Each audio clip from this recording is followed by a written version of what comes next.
গোপালগঞ্জের হামলার প্রতিবাদে ঢাকার প্রতিটি থানার সামনে আজ মানববন্ধন করছে এনসিপি।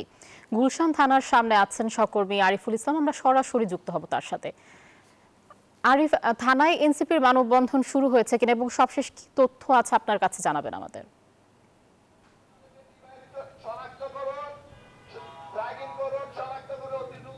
যে এই মুহূর্তে আমি রাজধানীর যে গুলশান থানা রয়েছে সেই গুলশান থানার সামনে রয়েছে। আর আপনি জানেন যে গোপালগঞ্জে যে হামলার যে ঘটনা ঘটেছে, এনসিপি নেতৃবৃন্দের উপর যে হামলার ঘটনা ঘটেছে, সেই ঘটনার প্রেক্ষিতে হচ্ছে রাজধানীতে যে 50টি থানা রয়েছে সেই থানাগুলোর সামনে যে এনসিপি যে নেতাকর্মীরা রয়েছে তাদের যে মানববন্ধন এবং হচ্ছে প্রতিটি থানায় হচ্ছে তাদের বিচারের দাবিতে হচ্ছে স্মারকলিপি দেওয়ার কথা রয়েছে। এবং এখানে যারা রয়েছেন সবাই এনসিপির যে নেতাকর্মীরা রয়েছেন তারা অবস্থান কর্মসূচি পালন করছেন।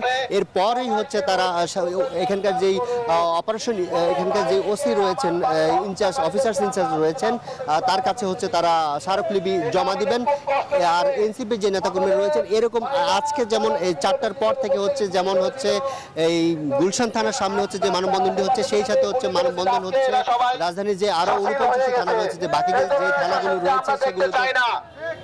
যে থানাগুলো রয়েছে সেখানেও হচ্ছে মানববন্ধন হচ্ছে। সেই সাথে হচ্ছে গোপালগঞ্জে যে ঘটনাটি ঘটেছে এই ঘটনার প্রেক্ষিতে এখন পর্যন্ত প্রশাসনের যে তথ্য, সেই তথ্য অনুযায়ী হচ্ছে এখন পর্যন্ত 20 জনকে গ্রেফতার করা হয়েছে। সেই সাথে এই যে একটি ঘটনা, সেই ঘটনার প্রেক্ষিতে বাকি যেই সদস্যরা রয়েছে বা যারা হামলাকারীরা রয়েছে তাদের দৃষ্টান্তমূলক শাস্তিও তারা দাবি করছেন, সেই সাথে আইনের আওতায় নিয়ে আসারও দাবি জানাচ্ছেন।